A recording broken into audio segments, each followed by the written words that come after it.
بسم اللہ الرحمن الرحیم۔ آج کیا گفتگو کرنی ہے؟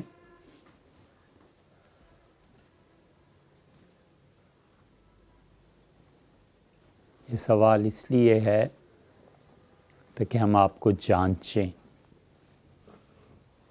کہ پچھلی مرتبہ جو بات ہو رہی تھی وہ آپ کے ذہن میں ہے یا نہیں، امامت کے بارے میں۔ بہت اچھے، لیکن ایک موضوع آپ کو معلوم ہے کہ ادھورا رہ گیا تھا۔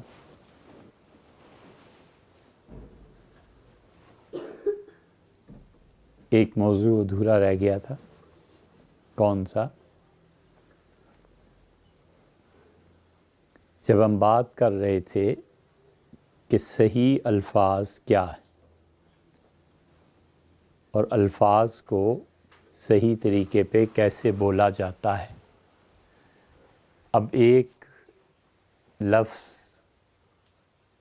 الفاظ ہی لے لیں تو بہت سے لوگوں کے متعلق آپ کو اندازہ ہوگا کہ وہ الفاظ بولتے ہیں کہ آپ کے الفاظ یہ ہیں، آپ کے الفاظ میں یہ بات کہی گئی۔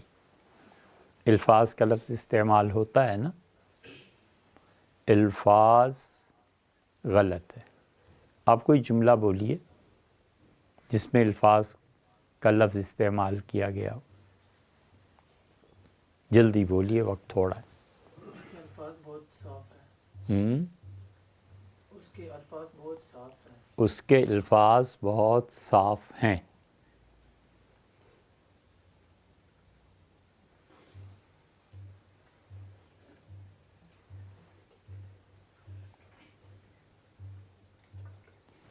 بہت اچھے بیٹے، یہ جو فون ہے نا ہمارے لیے بڑی راحت رسانی کی چیز بھی ہے اور ہمارے لیے بہت تکلیف دہ چیز بھی ہے۔ اس میں یہ دونوں چیزیں، بسا اوقات فتویٰ آ جاتا ہے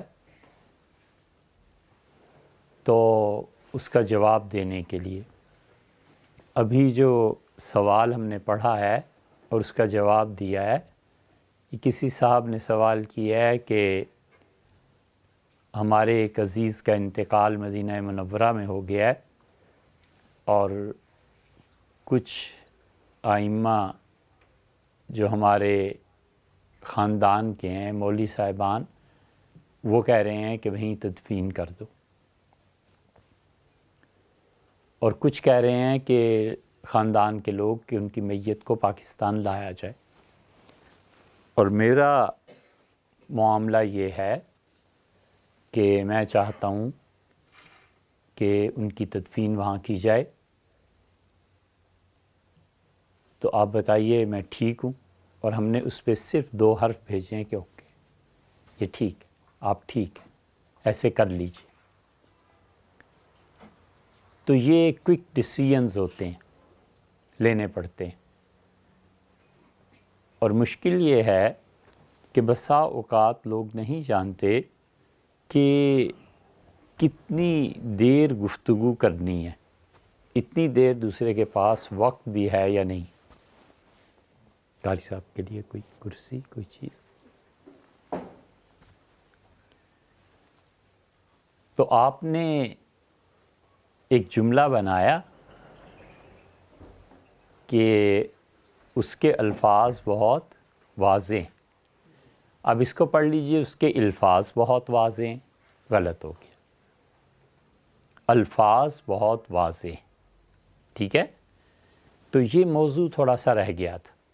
ہمارا خیال تھا، پھر آپ لوگوں کو جلدی پڑی ہوئی تھی کہ شہد کی مکھی اور فاختہ کا کیا بنا، تو پھر ہم بہت دور چلے گئے اس جنگل میں۔ تو اب اس کو پہلے بات کرتے ہیں کہ الفاظ مثلاً اور کون سے ہیں۔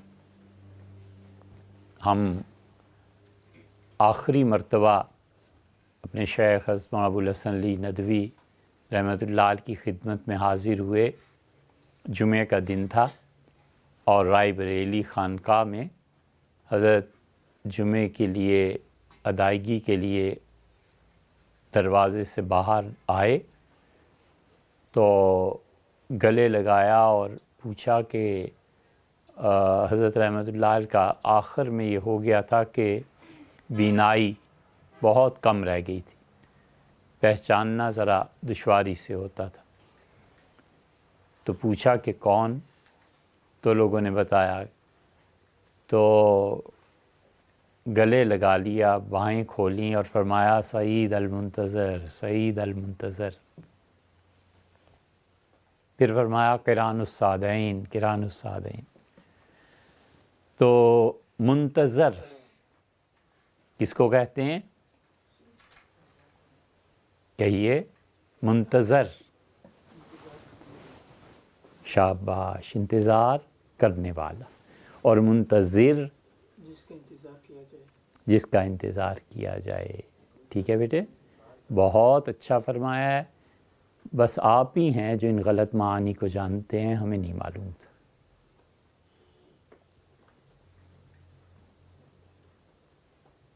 پھر سوچئے، منتظر انتظار کرنے والا، منتظر انتظار کرنے والا، اور منتظر جس کا انتظار، جس کا انتظار کیا جائے۔ اب آئے نا صحیح؟ ٹھیک ہے، ہمیشہ سوچ سمجھ کے بولیے، ٹھیک ہے؟ اور اس کے ساتھ ساتھ ایک چھوٹا سا لطیفہ بھی آپ کو سنائیں۔ جیسے ہم نے کہا نا کہ بس اب آپ ہی رہ گئے ہیں دنیا میں جو صحیح بات کر رہے ہیں، باقی اور دنیا میں کوئی نہیں اسے جانتا۔ عبداللہ ابن مبارک رحمۃ اللہ علیہ بیمار ہو گئے، تو جو لوگ جاتے ہیں بیمار کی عیادت کے لیے بہت نیکی کا کام کرتے ہیں۔ بہت بڑی نیکی ہے بیٹے کہ کوئی آدمی بیمار ہو جائے اور آپ اس کی عیادت کے لیے جائیں۔ حضرت رسالت پناہ صلی اللہ علیہ وسلم نے اس کا بہت بڑا رتبہ بیان کیا ہے۔ اب یہ ہمارے بہت ہی عزیز دوست ہیں، ان کا فون تھا اور وہ ایمرجنسی میں ہی فون کرتے ہیں، تو ہم نے بٹن پریس کیا، انہوں نے آواز سنی تو وہ سمجھ گئے کہ محو گفتگو ہیں، انہوں نے اس کو بند کر دیا، ہم نے بھی بند کر دیا۔ یہ مشکل پیش آ جاتی۔ اچھا بیٹے، تو ہمیشہ جب کوئی مریض ہو اس کی عیادت کے لیے جانا چاہیے، پوچھنا چاہیے، تسلی دینی چاہیے، لیکن ایک کام کبھی نہیں کرنا چاہیے کہ اسے آپ دوائیاں بتانا شروع کر دیں کہ اوفو بہت بخار ہے تمہیں، فلانی دوائی کھا لو ٹھیک ہو جاؤ گے۔ بھئی آپ ڈاکٹر ہیں، آپ کیا ہیں، آپ کیوں دوا بتا رہے ہیں؟ اپنی حدود کو پہچاننا چاہیے۔ اسی طرح کسی کے سر میں درد ہے، وہ کہتا ہے بھئی آج کلاس میں جانا بہت دشوار ہے، سر درد ہے، کیا کروں؟ اب اسے کہنا کہ ڈسپرین کی گولی کھا لو۔ کہ آپ کو کیا ضرورت پیش آ گئی؟ آپ کی محبت اور آپ کی دوستی کا تقاضا یہ ہے کہ آپ اسے کہیں ڈاکٹر سے رجوع کریں، میں فون ملا دوں، ڈاکٹر صاحب سے بات کر لیں، ڈاکٹر صاحب سے پوچھیں کہ کیا مسئلہ ہے۔ اس لیے کبھی بھی بیٹے دوائیوں میں دخل نہیں دیتے۔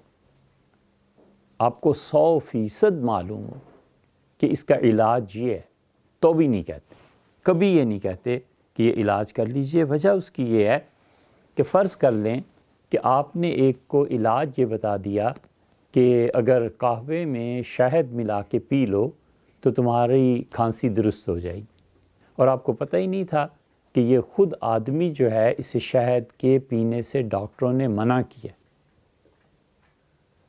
تو اور بیمار ہو جائے گا نا۔ تو یہ آپ نے کیا ظلم اس بیچارے کے ساتھ کیا کہ ڈاکٹر نے منع کر رکھا تھا، آپ کو پتہ نہیں تھا، اور آپ نے اس کو مزید بیماری کی طرف دھکیل دیا۔ اس لیے کبھی بھی ایسے نہیں کرتے۔ مریض کے پاس جائیں، آپ اس کو پوچھیں، اسے زندگی کی امید دلائیں کہ اللہ نے چاہا تو آپ ٹھیک ہو جائیں گے، آپ کی لمبی عمر ہو جائے گی۔ حضور صلی اللہ علیہ وسلم نے فرمایا مریض کے پاس جا کے اس کے ساتھ ایسی بات کرو جس سے وہ خوش ہو اور اسے لمبی عمر کی امید دلاؤ، اور ہونا وہی ہے جو اللہ نے چاہا۔ ہونا وہی ہے. تو کبھی بھی، اور مریض کے پاس زیادہ دیر نہیں بیٹھتے. اونٹنی یا کسی جانور کا دودھ نکالتے ہیں نا جب بیٹے، تو ایک دھار کے بعد دوسری دھار تک کچھ وقفہ ہوتا ہے. وہ ایک مرتبہ نکالتا ہے، پھر اس کے بعد دوسری مرتبہ دھار آتی ہے دودھ کی. حضور صلی اللہ علیہ وسلم نے فرمایا بس اتنی دیر کافی ہے جتنا دو دھاروں کے درمیان فاصلہ ہوتا ہے، عیادت اتنی کافی. یہ سمجھایا ہے کہ بہت تھوڑی دیر مریض کے پاس بیٹھا کرتے ہیں. زیادہ دیر مریضوں کے پاس بیٹھنا ان کو ایک طرح کا ستانا ہے. جب معلوم ہو کہ میرے زیادہ دیر بیٹھنے سے مریض کو تکلیف ہوگی تو پھر تو بالکل ہی نہیں زیادہ بیٹھنا چاہیے. بس سلام کیا، اس کا طبیعت دریافت کی، کوئی ضروری بات ہے تو ان سے پوچھی کہی اور چل پڑے. یہ طریقہ ہے عیادت کا. ایک آدمی، حضرت جنید بغدادی رحمۃ اللہ علیہ، 2 لطیفے سنا دیتا ہوں، چلو ایک کی بجائے 2 لطیفے سناتا ہوں، مگر یہ وہ بچہ سمجھے گا جو ذہین ہے. ہم اس کی تشریح نہیں کریں گے. تو لطیفے کی تشریح کرنی پڑ جائے یا اللہ سنائے ہی پھر کیوں تھا، آدمی سوچتا ہے کہ اتنا بے وقوف ہے، اسے لطیفہ بھی سمجھ نہیں آتا. شعر کی تشریح کرنی پڑ جائے تو بہت ہی بے ذوق یا پھر بے علمی ہوتی ہے. جس شخص کو شاعری نہیں سمجھ میں آتی اور اسے شاعری سے دلچسپی نہیں ہے بچوں، وہ شخص قرآن کریم کی اعلیٰ درجے کی جو معرفت اور تفسیر ہے وہ بھی نہیں حاصل کر سکتا. اللہ کا کلام، اس کی عظمت جاننے کے لیے شاعری کا ذوق بہت ضروری ہے. اسی لیے ہم نے پچھلی مرتبہ بھی آپ سے عرض کیا تھا کہ آپ کو جس زبان میں بھی کام کرنا ہے نا، اس زبان کا ادب آپ ضرور پڑھیے. آپ ساری زبانیں چھوڑ دیجئے، فرینچ سیکھیے، فرینچ کا ادب پڑھیے کہ وہ کیا ہوتا ہے. اردو، اس میں کام کرنا ہے زندگی بھر، خدا کی دین کے لیے اس میں دعوت دینی ہے، اور دعوت کا کام اردو زبان میں ہوگا. تو اردو زبان میں دعوت کا کام کرنے کے لیے اس کا لٹریچر پڑھنا. اس لٹریچر میں مثلا آپ کس شاعر کو پڑھ سکتے ہیں؟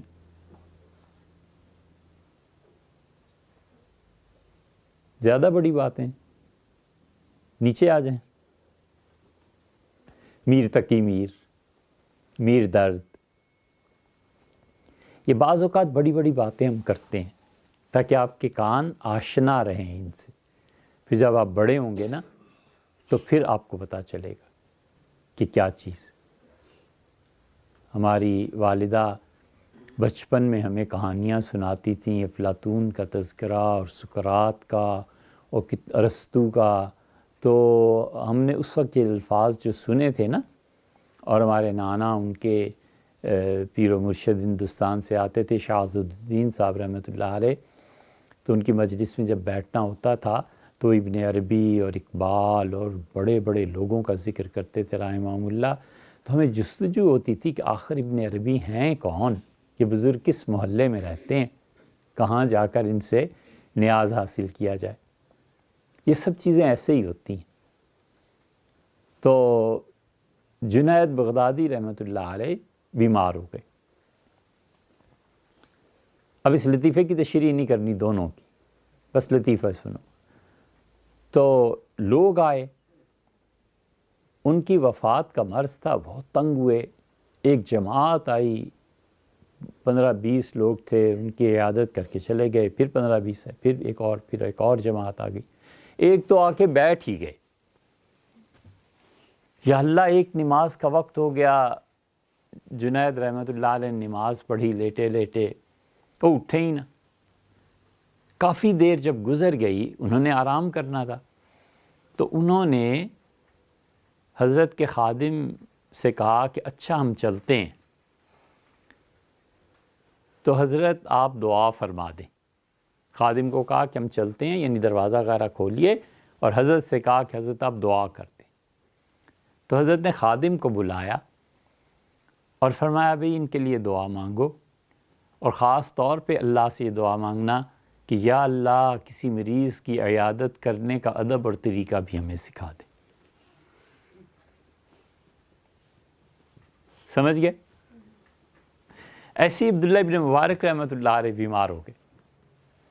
عبداللہ ابن مبارک رحمۃ اللہ علیہ کے چاہنے والے بھی بہت تھے. اب ایک صاحب جو عیادت کے لیے آئے تو بیٹھے رہے، صبح آئے تھے دوپہر ہو گئی. اب لوگ آ رہے ہیں جا رہے ہیں، اٹھ کے جا رہے ہیں آ رہے ہیں، یہ بیٹھا ہی رہا. تو عبداللہ ابن مبارک رحمۃ اللہ علیہ نے فرمایا کہ یا اللہ لوگ میری عیادت کے لیے آتے ہیں اور میں بہت تنگ ہو جاتا ہوں. تو فوراً بولا اور کہنے لگا پھر حضرت لوگوں کو روکنے کے لیے دروازہ بند کر کے کنڈی لگا دوں. تو حضرت نے فرمایا کنڈی نہیں، تالا لگا دینا مگر باہر سے. سمجھے کہ مطلب تمہیں جان چھوڑو. تو اس لیے بیٹے یہ چیز ہوتی ہے. لطیفے کی بات کہ ہم نے ان سے عرض کیا کہ وہ معانی ہیں جو صرف آپ ہی جانتے ہیں، منتظر اور منتظر کے. منتظر جس کا انتظار کیا جائے، اور منتظر جو انتظار کرے. ایسی بیٹے ایک لفظ ہے جس کے متعلق ہم نے شاید پہلے بھی بتایا تھا، ملزم بتایا تھا. اشفاق، اسرار، یہ صحیح تلفظ ہے. بچوں کا نام رکھ دیتے ہیں نا اشفاق، تو بچے اسے پڑھتے ہیں اشفاق. جی کہیے کہنا ہے کیا؟ جی کہیے. ابرار، قرآن میں بھی یہ لفظ آیا ہے. کہاں آیا ہے؟ ان الابرار. اور بڑے مزے کا ایک جگہ یہ لفظ آیا ہے سورہ آل عمران میں. وہاں کیا آیا؟ بہت عمدہ معنی میں، توفنا مع الابرار. اور اللہ ہمیں وفات دے ان لوگوں کے ساتھ جو تیرے بہت ہی نیک بندے. اچھا بیٹے کیا بات ہو رہی تھی؟ یہ بھی ایک بات ہے کہ آپ کسی کو بھی سن رہے ہیں اور اگر آپ غور اور توجہ سے نہیں سن رہے تو جہاں پر سلسلہ منقطع ہوا وہاں سے آپ نے بلا دیا کہ بات کیا ہو رہی.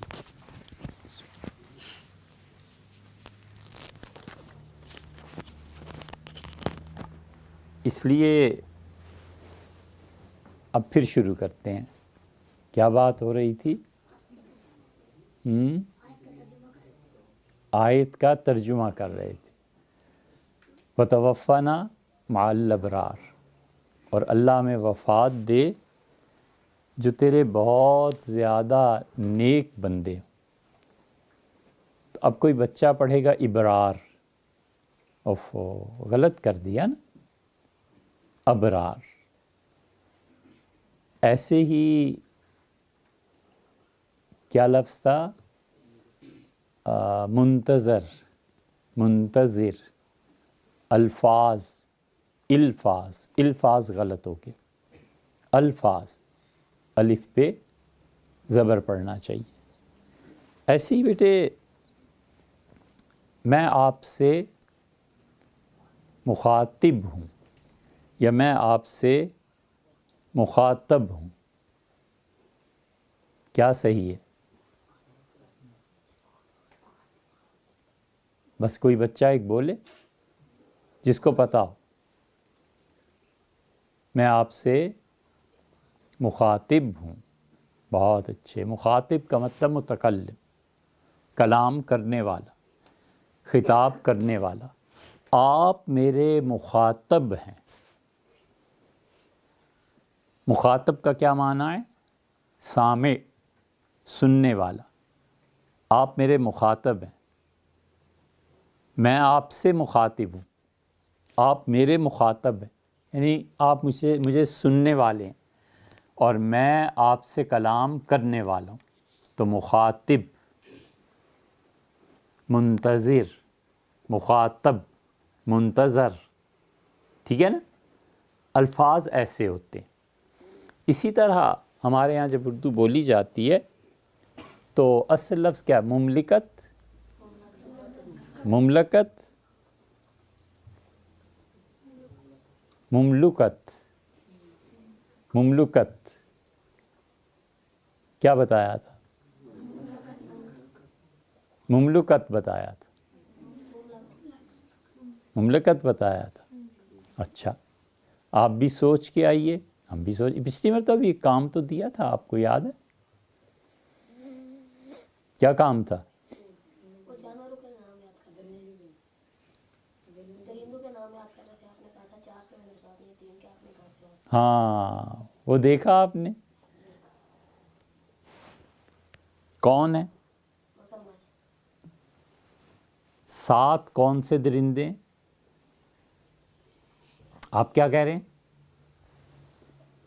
آخر پہ دیوار کے ساتھ. جی بیٹے آپ کیا کہہ رہے ہیں؟ جانوروں کے نام. جانور کیا ہوا؟ جانور ہوا، ٹھیک ہے. جانوروں کے نام، وہ 7 نام. چلیے وہ آپ اگلی مرتبہ بتا دیجئے ہمیں. 7 درندے. کسی بچے نے دیکھا ہے لغت میں 7 درندے کون سے ہوتے ہیں؟ عربی کی کسی ڈکشنری میں دیکھیے، وہاں آپ کو 7 کے عنوان سے ملیں گے. سین بے عین، سین با عین، 7. ٹھیک ہے. 7 اصل میں کہتے ہیں کس چیز کو؟ کہیے. اصل. جب ہم کہتے ہیں اصل میں بتائیے تو آپ اصل کی طرف لوٹے نا. 7 کہتے ہیں چیرنا پھاڑنا، درندگی، یہ ہوتا ہے. یہ بعض انسانوں میں بھی ہوتی ہے بیٹے.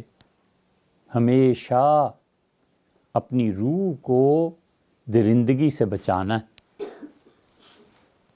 اپنی روح میں ظلم نہیں پیدا کرنا، اپنی روح کو اس بات سے بچانا ہے کہ اس میں کیا چیز نہ پیدا ہو؟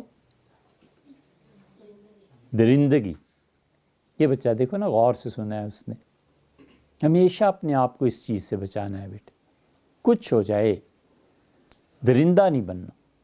لوگوں کو ذبح کر دینا، مارنا، لوگوں کی چیزیں چھین لینا، ان کی زمینوں پہ ناجائز قبضے کر لینا.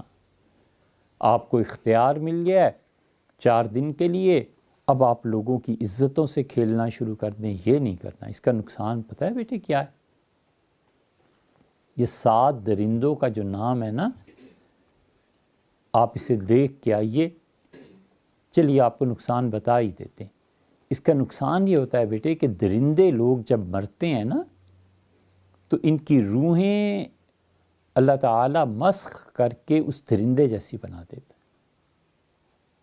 یہ جتنے ظالم حکمران اور جھوٹے پرلے درجے کے جتنے پیدا ہوتے ہیں نا، ان کی روحیں مسخ ہو کے درندوں کی شکل اختیار کر لیتی.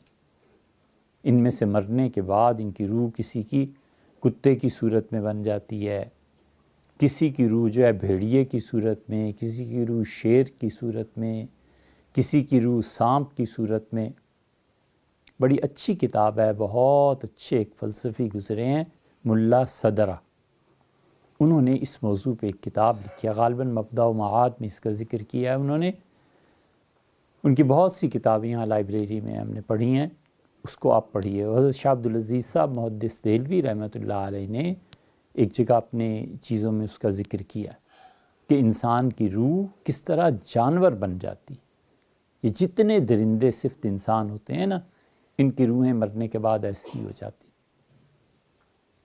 تو پچھلی مرتبہ بھی آپ کو کام دیا تھا، ٹھیک ہے، وہ پھر دیکھ کے لائیے آپ. اسی طرح بیٹے مملکت ہے، مملکت ہے یا مملکت ہے یہ، ہاں لام کی بحث آ گئی نا، اس کو آپ فیصلہ کر کے لائیے گا کہ آپ کیا فیصلہ کرتے ہیں. ہم نے کیا کہا تھا، ہمیں نہ سنیے، جو کچھ ہم نے کہا ہے آپ خود سے سوچ کے لائیے.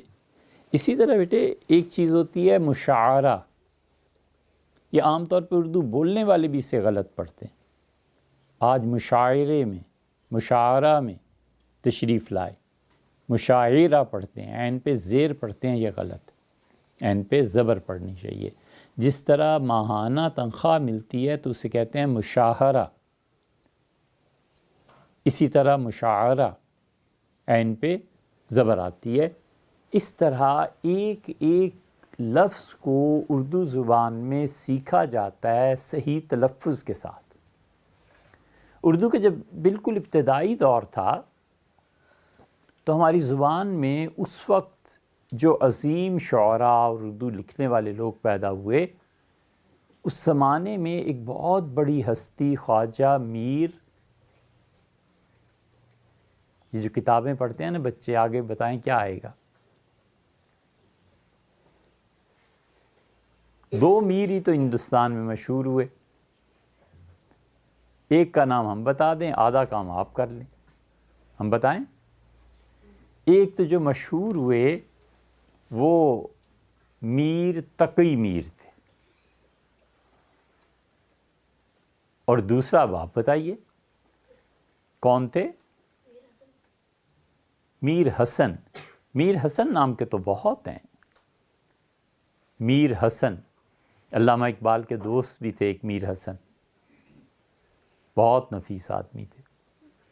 اور ایک میر حسن جو تھے وہ علامہ اقبال کے استاد تھے، مولوی میر حسن صاحب.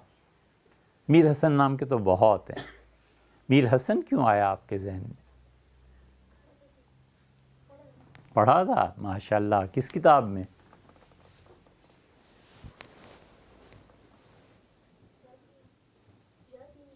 پھر کیا فائدہ ہوا بیٹے؟ علم تو اصل میں وہ ہے جو مستحضر ہو، علم تو وہ ہے جو حاضر ہو. ہماری طرح اچھا کسی کتاب میں دیکھا تھا پھر آپ کو بتائیں گے، دیکھیں گے، یہ بھی تو کوئی علم ہے؟ کچھ بھی نہیں ہے. علم تو کمال کا وہ ہے کہ آپ کو پتہ ہو، یاد ہو. یہ بھی علم کی ظاہری صورت ہے. علم کی حقیقت کیا ہے بیٹے؟ علم کی حقیقت اللہ کی معرفت. ہر وہ علم، یاد رکھو، ہر وہ علم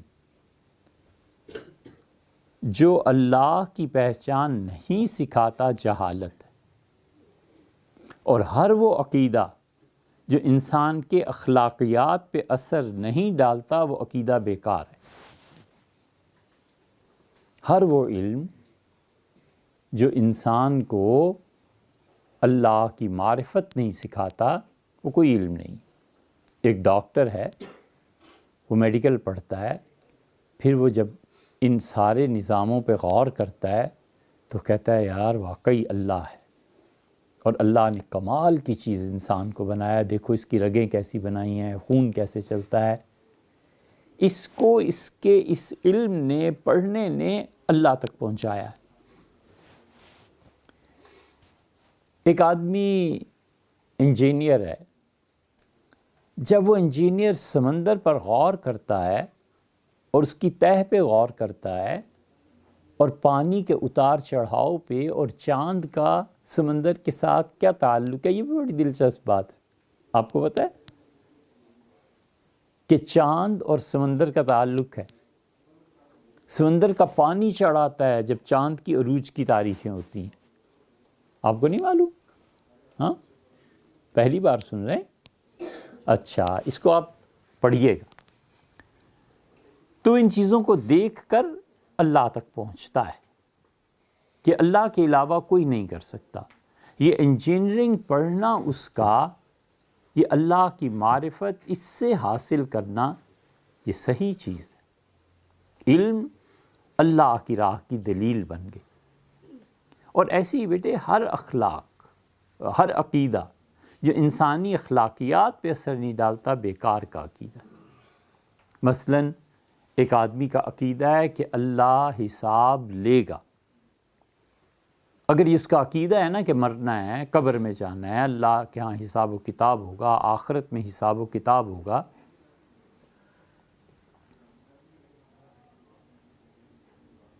تو یہ اس کا عقیدہ اسے ظلم سے باز رکھے گا، گالی دینے سے باز رکھے گا۔ بھئی کیوں آپ کسی کو گالی دے رہے ہیں؟ آپ نے قبر میں نہیں جانا، مرنا نہیں ہے، خدا نہیں پوچھے گا کہ یہ گالی کس کھاتے میں دے دی، کس حساب میں دے دی۔ یہ اس کا عقیدہ ہے نا، اور عقیدہ اسے پتہ ہی نہیں، بس ایسے ہی ہے ذہن میں کہ مریں گے تو خدا کو جواب دے لیں گے بس۔ تو یہ بیکار چیز ہے۔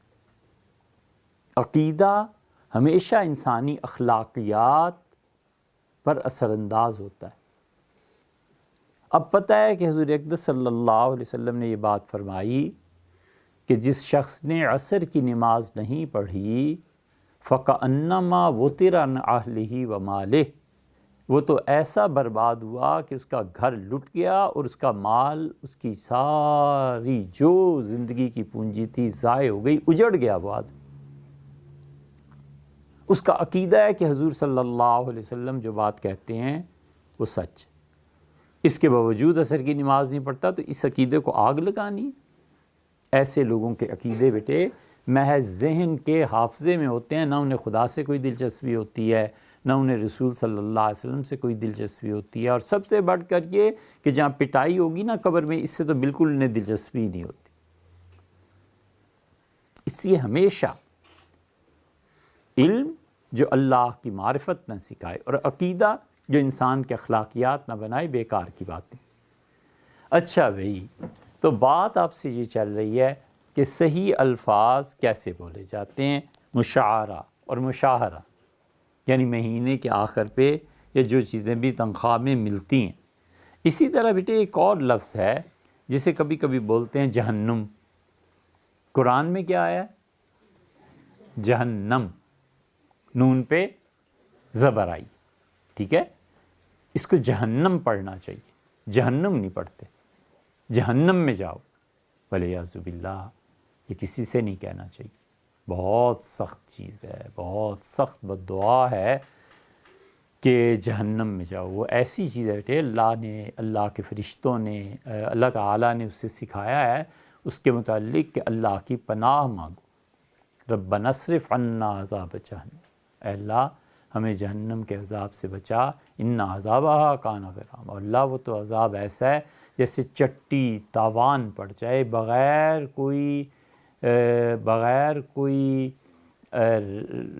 بغیر کسی کے رحم کیے جب ڈالا جائے گا نا لوگوں کو اس میں، تو پھر پتہ چلے گا کہ میں نے زندگی کتنی خراب گزاری۔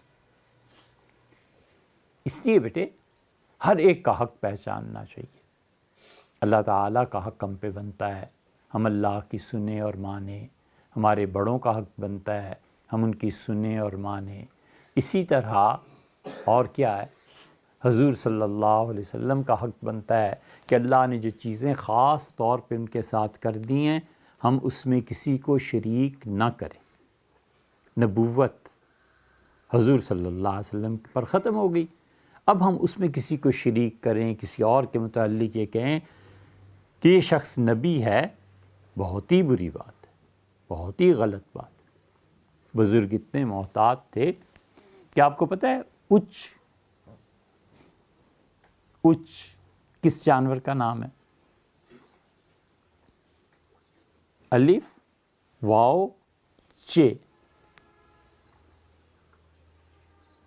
جس بچے کو پتہ ہے نا کہ اچ کیا ہے، ایک جملہ بنائے اس میں۔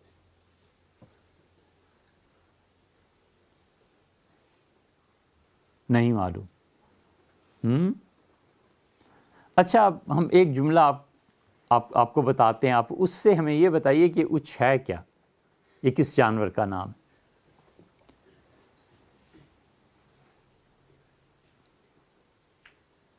اچ ملتان کے قریب ہے، تو اچ کیا ہوا؟ جگہ۔ کیونکہ اچ اگر ایک جانور مان لیا جائے تو جانور چاہے ملتان کے قریب ہو، یہ تو نہیں بولتے نا کہ اچ کوئی ایسا جانور ہے، ٹھیک ہے؟ اچ کا مزہ بہت اچھا ہے، اچ کوئی پھل ہے جسے آدمی نے کھانا ہے؟ اچ ایک مقام ہے، ایک جگہ ہے، ٹھیک ہے؟ وہاں پہ ایک بزرگ تھے مخدوم جہانیاں، بچپن سے گویا ان کا لقب تھا۔ مخدوم جہانیاں جو تھے ان کو جہاں گشت کہتے تھے۔ جہاں گشت کا مطلب یہ ہوا کہ وہ بہت گھومے تھے، بہت سیر کی تھی، سیاحت کی تھی۔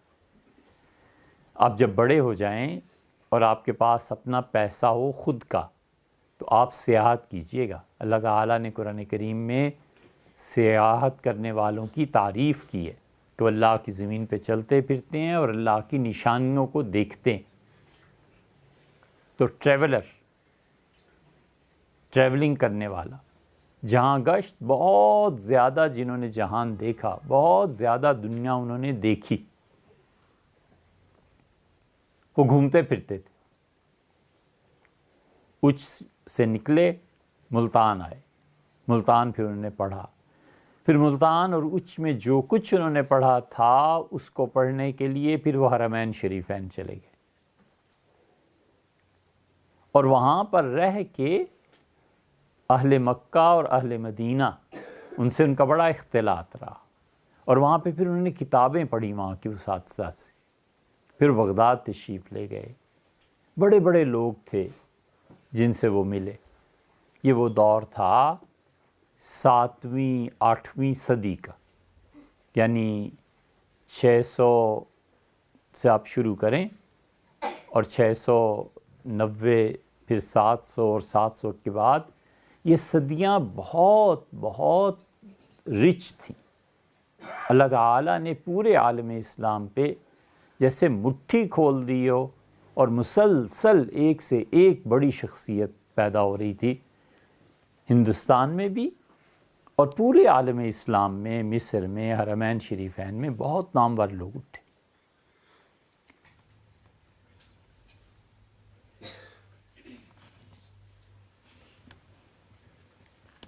اچھا بیٹے، کیا بات ہو رہی تھی؟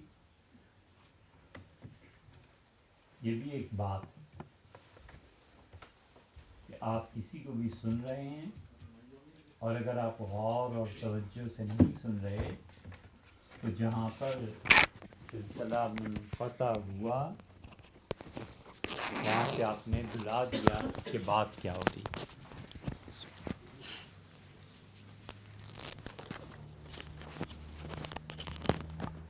اس لیے اب پھر شروع کرتے ہیں۔ کیا بات ہو رہی تھی؟ آیت کا ترجمہ کر رہے تھے۔ وَتَوَفَّنَا مَعَ الْأَبْرَارِ، اور اللہ میں وفات دے جو تیرے بہت زیادہ نیک بندے ہوں۔ تو اب کوئی بچہ پڑھے گا ابرار، غلط کر دیا نا، ابرار۔ ایسے ہی کیا لفظ تھا؟ منتظر، الفاظ غلط ہو گئے، الفاظ، الف پہ زبر پڑھنا چاہیے۔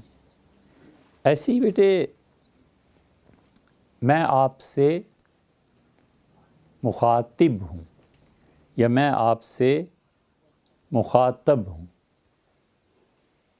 کیا صحیح ہے؟ بس کوئی بچہ ایک بولے جس کو پتا ہو۔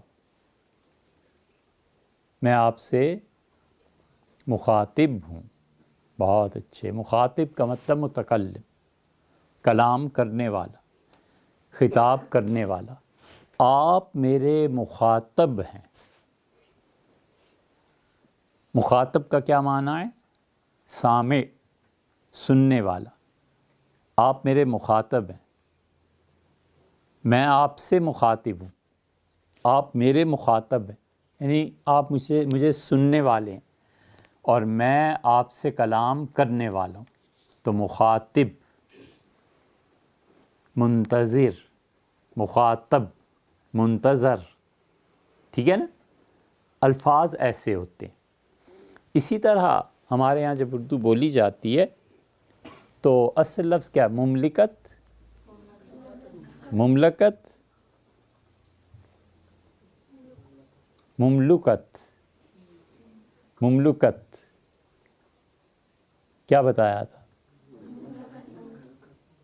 مملکت بتایا تھا، مملکت بتایا تھا. اچھا آپ بھی سوچ کے آئیے، ہم بھی سوچ، پچھلی مرتبہ بھی ایک کام تو دیا تھا آپ کو، یاد ہے کیا کام تھا؟ وہ جانوروں کے نام یاد کر رہے تھے، درندوں کے نام یاد کر رہے تھے. آپ نے کہا تھا 4 کے میں نے بتا دیے 3 کے، آپ نے کہا سے یاد. ہاں وہ دیکھا آپ نے، کون ہے؟ مگرمچھ. 7 کون سے درندے؟ آپ کیا کہہ رہے ہیں آخر پہ دیوار کے ساتھ؟ جی بیٹے آپ کیا کہہ رہے ہیں؟ جانوروں کے نام. جانور کیا ہوا؟ جانور ہوا، ٹھیک ہے، جانوروں کے نام وہ 7 نام. چلیے وہ آپ اگلی مرتبہ بتا دیجئے ہمیں. 7 درندے، کسی بچے نے دیکھا ہے لغت میں 7 درندے کون سے ہوتے ہیں؟ عربی کی کسی ڈکشنری میں دیکھیے، وہاں آپ کو 7 کے عنوان سے ملیں گے. سین بے عین، سین با عین، 7. ٹھیک ہے، 7 اصل میں کہتے ہیں کس چیز کو؟ کہیے. اصل، جب ہم کہتے ہیں اصل میں بتائیے تو آپ اصل کی طرف لوٹے نا. 7 کہتے ہیں چیرنا پھاڑنا، درندگی، یہ ہوتا ہے. یہ بعض انسانوں میں بھی ہوتی ہے بیٹے. ہمیشہ اپنی روح کو درندگی سے بچانا ہے، اپنی روح میں ظلم نہیں پیدا کرنا، اپنی روح کو اس بات سے بچانا ہے کہ اس میں کیا چیز نہ پیدا ہو؟ درندگی. یہ بچہ دیکھو نا، غور سے سنا ہے اس نے. ہمیشہ اپنے آپ کو اس چیز سے بچانا ہے بیٹے. کچھ ہو جائے درندہ نہیں بننا، لوگوں کو ذبح کر دینا، مارنا، لوگوں کی چیزیں چھین لینا، ان کی زمینوں پہ ناجائز قبضے کر لینا. آپ کو اختیار مل گیا ہے 4 دن کے لیے، اب آپ لوگوں کی عزتوں سے کھیلنا شروع کر دیں، یہ نہیں کرنا. اس کا نقصان پتہ ہے بیٹے کیا ہے؟ یہ 7 درندوں کا جو نام ہے نا، آپ اسے دیکھ کے آئیے. چلیے آپ کو نقصان بتا ہی دیتے ہیں. اس کا نقصان یہ ہوتا ہے بیٹے کہ درندے لوگ جب مرتے ہیں نا تو ان کی روحیں اللہ تعالیٰ مسخ کر کے اس درندے جیسی بنا دیتا ہے. یہ جتنے ظالم حکمران اور جھوٹے پرلے درجے کے جتنے پیدا ہوتے ہیں نا، ان کی روحیں مسخ ہو کے درندوں کی شکل اختیار کر لیتی. ان میں سے مرنے کے بعد ان کی روح کسی کی کتے کی صورت میں بن جاتی ہے، کسی کی روح جو ہے بھیڑیے کی صورت میں، کسی کی روح شیر کی صورت میں، کسی کی روح سانپ کی صورت میں. بڑی اچھی کتاب ہے، بہت اچھے ایک فلسفی گزرے ہیں ملا صدرہ، انہوں نے اس موضوع پہ ایک کتاب لکھی ہے. غالباً مبدأ و معاد میں اس کا ذکر کیا ہے انہوں نے. ان کی بہت سی کتابیں یہاں لائبریری میں ہم نے پڑھی ہیں، اس کو آپ پڑھیے. حضرت شاہ عبدالعزیز صاحب محدث دہلوی رحمۃ اللہ علیہ نے ایک جگہ اپنے چیزوں میں اس کا ذکر کیا کہ انسان کی روح کس طرح جانور بن جاتی. یہ جتنے درندے صفت انسان ہوتے ہیں نا، ان کی روحیں مرنے کے بعد ایسی ہو جاتی. تو پچھلی مرتبہ بھی آپ کو کام دیا تھا، ٹھیک ہے، وہ پھر دیکھ کے لائیے آپ. اسی طرح بیٹے مملکت ہے، مملکت ہے یا مملکت ہے، یہ ہاں لام کی بحث آ گئی نا. اس کو آپ فیصلہ کر کے لائیے گا کہ آپ کیا فیصلہ کرتے ہیں. ہم نے کیا کہا تھا، ہمیں نہ سنیے، جو کچھ ہم نے کہا ہے آپ خود سے سوچ کے لائیے. اسی طرح بیٹے ایک چیز ہوتی ہے مشاعرہ. یہ عام طور پہ اردو بولنے والے بھی اسے غلط پڑھتے ہیں. آج مشاعرے میں، مشاعرہ میں تشریف لائے. مشاعرہ پڑھتے ہیں، عین پہ زیر پڑھتے ہیں، یہ غلط. عین پہ زبر پڑھنی چاہیے. جس طرح ماہانہ تنخواہ ملتی ہے تو اسے کہتے ہیں مشاہرہ، اسی طرح مشاعرہ عین پہ زبر آتی ہے. اس طرح ایک ایک لفظ کو اردو زبان میں سیکھا جاتا ہے صحیح تلفظ کے ساتھ. اردو کا جب بالکل ابتدائی دور تھا تو ہماری زبان میں اس وقت جو عظیم شعراء اور اردو لکھنے والے لوگ پیدا ہوئے، اس زمانے میں ایک بہت بڑی ہستی خواجہ میر، یہ جو کتابیں پڑھتے ہیں نا بچے، آگے بتائیں کیا آئے گا. 2 میر ہی تو ہندوستان میں مشہور ہوئے. ایک کا نام ہم بتا دیں، آدھا کام آپ کر لیں. ہم بتائیں. ایک تو جو مشہور ہوئے وہ میر تقی میر تھے، اور دوسرا آپ بتائیے کون تھے؟ میر حسن. میر حسن نام کے تو بہت ہیں. میر حسن، علامہ اقبال کے دوست بھی تھے ایک میر حسن، بہت نفیس آدمی تھے. اور ایک میر حسن جو تھے وہ علامہ اقبال کے استاد تھے، مولوی میر حسن صاحب. میر حسن نام کے تو بہت ہیں. میر حسن کیوں آیا آپ کے ذہن میں؟ پڑھا تھا؟ ماشاءاللہ. کس کتاب میں؟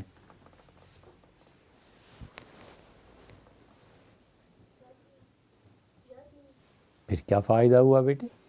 علم تو اصل میں وہ ہے جو مستحضر ہو، علم تو وہ ہے جو حاضر ہو. ہماری طرح اچھا کسی کتاب میں دیکھا تھا پھر آپ کو بتائیں گے، دیکھیں گے، یہ تو کوئی علم ہے؟ کچھ بھی نہیں ہے. علم تو کمال کا وہ ہے کہ آپ کو پتہ ہو، یاد ہو.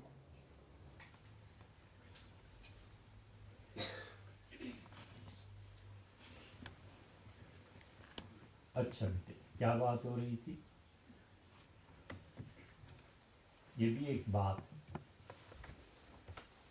کہ آپ کسی کو بھی سن رہے ہیں، اور اگر آپ غور اور توجہ سے نہیں سن رہے تو جہاں پر سلسلہ منقطع ہوا وہاں سے آپ نے بلا دیا کہ بات کیا ہو رہی.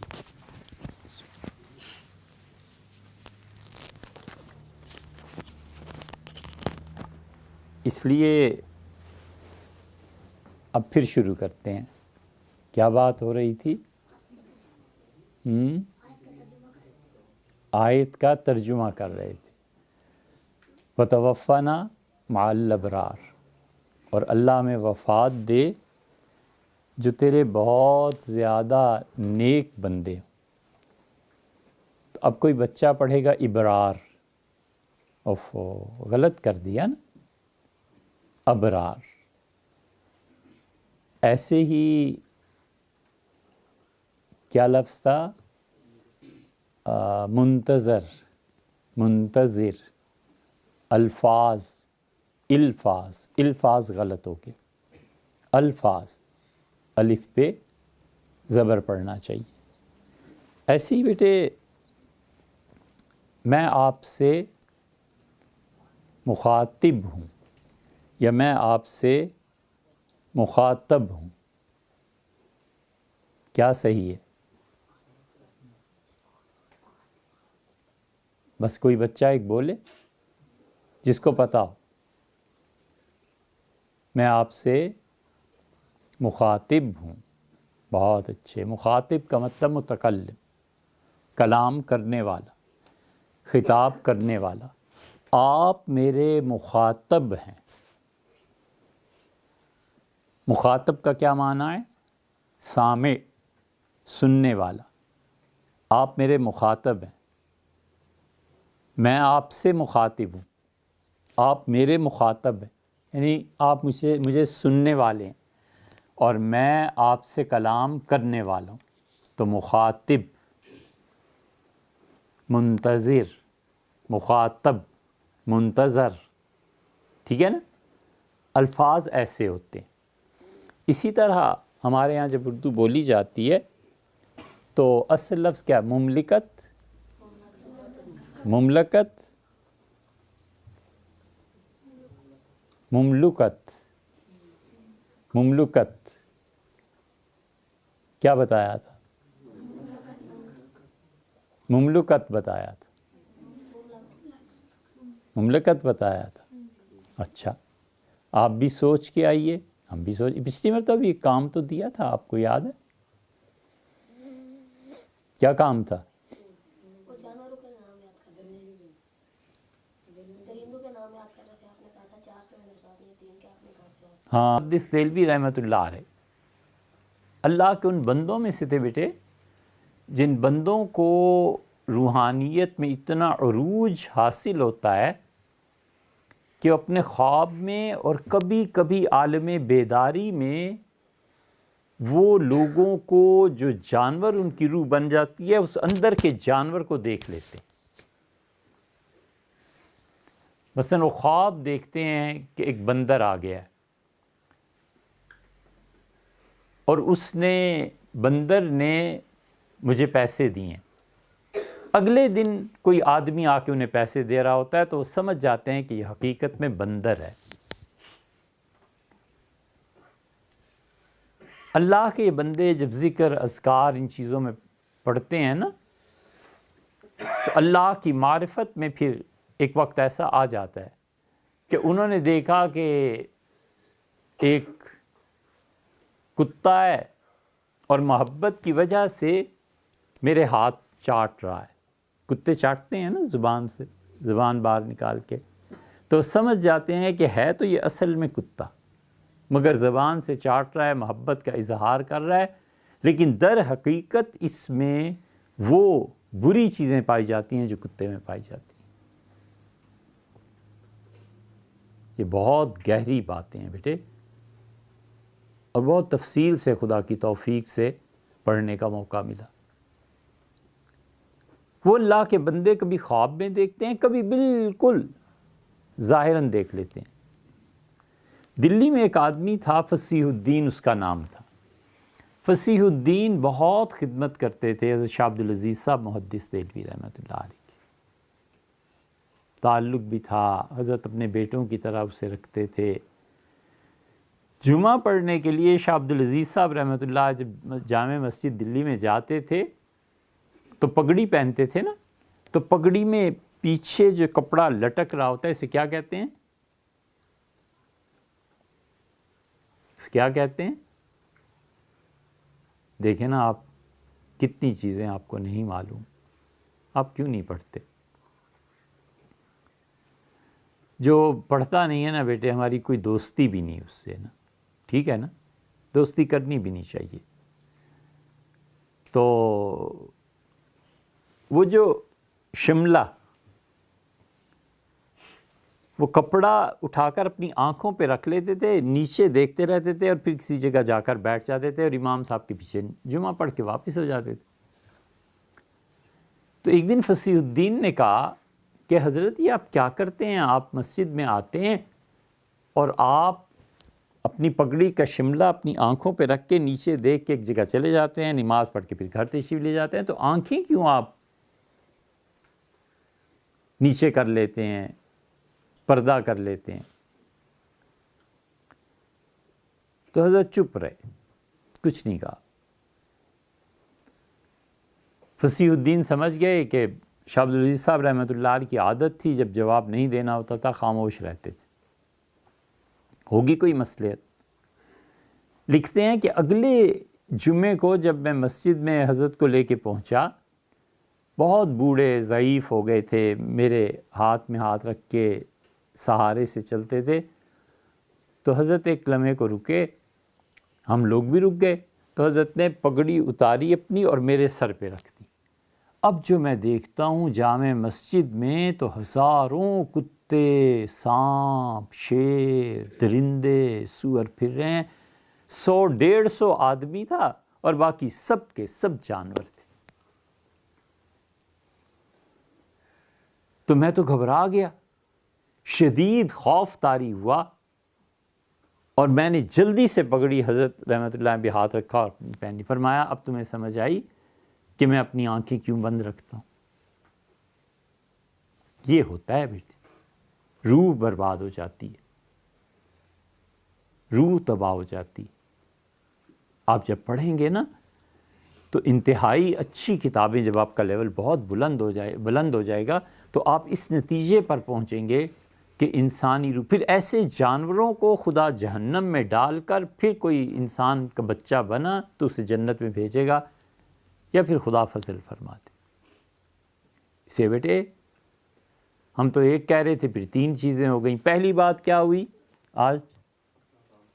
اپنا کام خود کرنا ہے، کسی کو بتانا ہی نہیں اپنا کام۔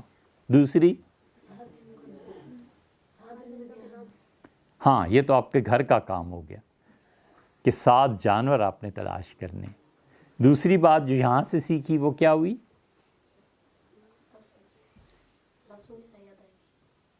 لفظوں کی صحیح ادائیگی بھی ٹھیک ہے، وہ بھی ہم نے بات کی، لیکن بیٹے 2 باتیں جو بڑی کی ہیں، ایک اپنا کام خود کرنا، 2 باتیں پھر اور کی، ایک یہ کہ جھوٹ کبھی نہیں بولنا، اور تیسرے بیمار کے پاس زیادہ نہیں بیٹھنا۔ بہت اچھے۔ تیسرے یہ بتایا کہ ظلم نہیں کرنا، ٹھیک ہے؟ اگر جھوٹ بولیں گے آپ ظلم کریں گے تو آپ کی روح کیا ہو جائے گی؟ جانور کی شکل بن جائے گی، ٹھیک ہے نا بیٹے؟ کتنی بری بات۔ تو 3 باتیں، اپنا کام خود کریں گے، جھوٹ نہیں بولیں گے، ظلم نہیں کریں گے۔